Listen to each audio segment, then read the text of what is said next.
અમેરિકામાં gaming machines ચલાવવાના આરોપમાં arrest થયેલા અને હાલ ફેડરલ ચાર્જિસનો સામનો કરી રહેલા રાહુલ પટેલ નામના એક ગુજરાતી પર હવે ડિપોર્ટેશનની તલવાર લટકી રહી છે.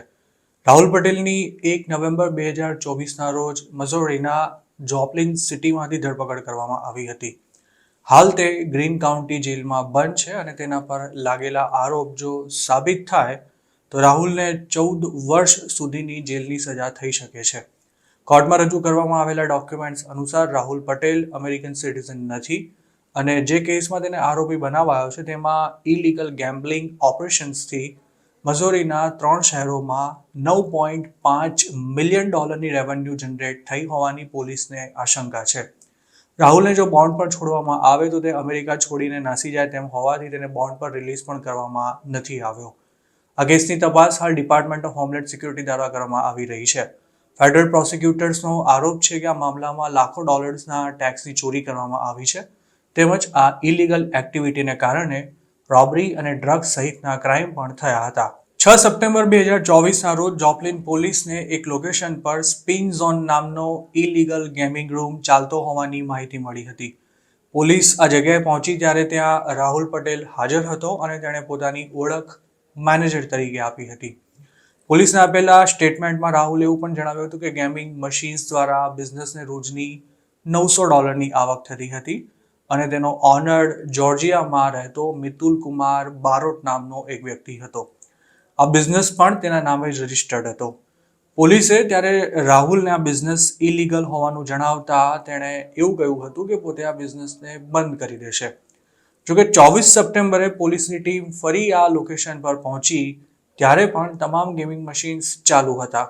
પોલીસની ટીમ બીજી વાર આ ગેમિંગ રૂમ પર પહોંચી ત્યારે નીતિન ગુજ્જર નામનો એક વ્યક્તિ ત્યાં મેનેજર તરીકે કામ કરતો હતો, જેણે એવું સ્ટેટમેન્ટ આપ્યું હતું કે ગેમિંગ મશીન્સ 24 કલાક ચાલુ રહે છે અને 2 મેનેજર્સ 12 કલાકની શિફ્ટમાં ત્યાં ડ્યુટી કરે છે.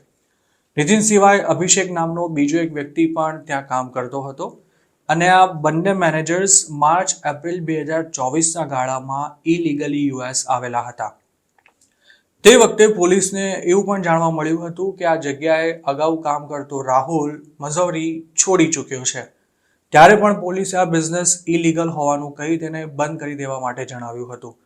જોકે 16 ઓક્ટોબરના રોજ અંડરકવર ઓફિસર્સ આ ગેમિંગ રૂમ પર પહોંચ્યા ત્યારે પણ ઇલીગલ ગેમિંગ મશીન્સ ચાલુ હતા અને તેમાં જીતેલી રકમ કેશમાં ચૂકવવામાં પણ મોટા પાયે ગોલમાલ ચાલતી હતી. 2 વાર વોર્નિંગ આપ્યા બાદ પણ સ્પિન ઝોન બંધ ન થતા આખરે 23 ઓક્ટોબરના રોજ તેની તપાસ કરવા માટે સર્ચ વોરંટ ઇસ્યુ કરાવવામાં આવ્યું હતું, જેમાં તેના મેનેજર્સના ઘરે તપાસ કરવાના વોરંટનો પણ સમાવેશ થતો હતો. તપાસ દરમિયાન પોલીસને ગેમ્બલિંગ મશીન્સમાંથી 47 હાર્ડ ડ્રાઇવ્સ અને $4400 કેશ મળી આવ્યા હતા. જોકે તેના સિવાય આ રેડમાં કેટલાક ફાઇનાન્શિયલ ડોક્યુમેન્ટ્સ તેમજ હાથથી લખેલી ચિઠ્ઠીઓ પણ પોલીસે કબજે કરી હતી, જેમાં લાખો ડોલરના હિસાબો હતા. ત્યારે પોલીસે 3 આરોપીઓની ધરપકડ કરી તેમના પર ગેમ્બલિંગને પ્રમોટ કરવા બદલ ફર્સ્ટ ડિગ્રીનો ચાર્જ લગાવ્યો હતો. વોરંટની બજવણી થયા બાદ સ્પિન ઝોન જ્યાં ચાલતું હતું તે બિલ્ડિંગના ઓનરે પોલીસનો કોન્ટેક્ટ કરીને જણાવ્યું હતું કે તેણે જોપ્લિનમાં એક વેરહાઉસ પણ સ્પિન ઝોન ચલાવનારા લોકોને ભાડે આપ્યું છે અને ત્યાં પણ ગેમિંગ મશીન્સ ચાલતા હોવાની આશંકા છે. 31 ઓક્ટોબરે પોલીસે જોપ્લિનમાં આવેલા વેરહાઉસ પર સર્વેલન્સ ગોઠવી હતી અને ત્યાં રાહુલ પટેલ જોવા મળ્યો હતો.